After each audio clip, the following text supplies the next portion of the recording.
Le prix du cacao vient d'atteindre un niveau historique. Les marchés mondiaux s'enflamment.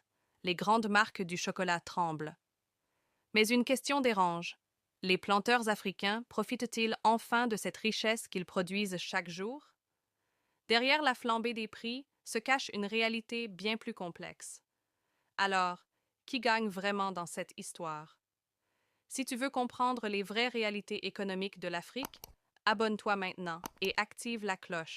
C'est encore mieux de produire ce que nous consommons. Parce que, par exemple, selon SICA Finance, en 2023, nous avons dépensé 1964 milliards 217 dans les importations de produits alimentaires. Et tenez-vous bien, poissons frais, 507 milliards. Le blé tendre, le riz, par exemple, 440 milliards pour l'année 2023. Donc, on dépense beaucoup dans l'importation de la nourriture. Et donc, il faut revoir aussi nos priorités ou mettre plus d'accent. Est-ce qu'il faut rester encore accroché au binôme café-cacao pour le bonheur du paysan? Est-ce qu'il ne faut pas réorienter aussi sur l'autosuffisance alimentaire pour qu'on puisse manger dans les villages que d'acheter du riz très cher quand on est paysan? Très bien. Landry? Merci bien, Ali. Je voudrais déjà porter mon analyse sur l'économie cacaoyère. La fève de cacao, comme on le dit, pendant très très longtemps a porté l'économie ivoirienne.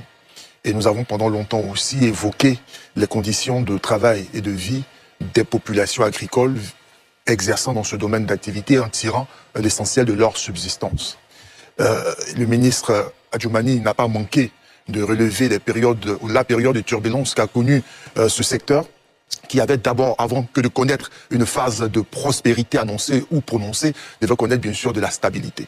Nous observons que depuis plusieurs années, les efforts consentis par l'État de Côte d'Ivoire en vue d'assainir, de structurer et de pouvoir améliorer les revenus des producteurs donnent des résultats qui sont probants. En plus de la fève de cacao vendue brute, encore qu'il faudrait qu'elle soit de qualité, répondre aux normes internationales, nous avons aussi au niveau de la Côte d'Ivoire des efforts en termes de transformation. Pendant longtemps, on a montré du doigt notre économie comme étant une économie qui ne se donnait pas les moyens de construire une chaîne de valeur en matière de transformation de la fève de cacao. Aujourd'hui, nous pouvons être assez fiers en ce sens où plus de 30% de la production nationale passe au broyage, de sorte que nous n'avons pas que la fève de cacao à présenter au reste du monde, nous avons la marque de cacao, le beurre de cacao et en partie le chocolat. Donc les agriculteurs ne peuvent aujourd'hui se projeter ou entrer dans la perspective sur laquelle ils ne peuvent pas que être des producteurs de fèves de cacao. Constitués en coopérative de manière dynamique et professionnalisée, ils peuvent envisager aussi de devenir des semi-industriels ou des industriels en capacité de transformer leurs fèves de cacao pour avoir en termes de revenus une valeur ajoutée significative. Déjà, les initiatives à titre individuel dans l'installation des usines de broyage de fèves de cacao sont bien sûr des éléments encourageants, devront permettre donc à ces producteurs qui pendant longtemps se sont contentés que de la démarche primaire